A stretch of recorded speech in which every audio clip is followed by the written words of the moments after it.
Hi, I'm Julie Bogart. I'm a homeschool mom with 5 grown kids, and I'm the owner of a company called Brave Writer, a program that teaches language arts and writing to kids between the ages of 5 and 18. I discovered a long time ago that the writing life thrives when we are saturated in a language-rich environment.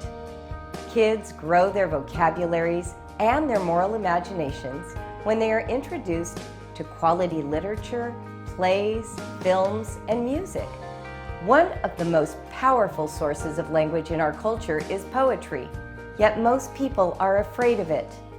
Poetry has been stripped of its magical properties, often by classroom instruction. Yet poetry has the potential to be delightful and funny, sentimental and powerful if given half a chance. When my kids were young, I discovered that one of the best ways to create powerful learning was to pair challenging subject matter with tea and snacks.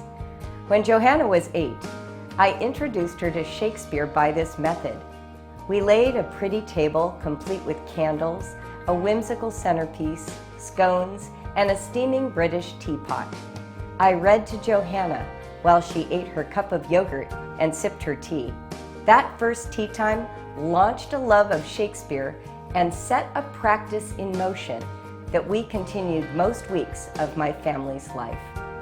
Once we tackled Shakespeare, I realized that poetry would benefit from a similar treatment, and thus began our family practice of poetry tea time. I invite you to try it. Here's how. First, gather a collection of poetry books. You might have them at home, or you may find them at the library. Next, set the table. Kids love to help. They can light candles or collect natural items from the yard, like a bit of bark with moss on it, or a pine cone. Set each place with a teacup or mug, a small plate, and napkin. Make a treat to share: scones, muffins, cookies, or something as simple as apple slices and cinnamon toast. Boil water, steep tea. If your kids don't like tea, that's okay. Orange juice or hot chocolate or any other beverage can be served. Once the tea is ready, pour out for each child. Now pass out the books. Each of your kids will pick a poem to read aloud.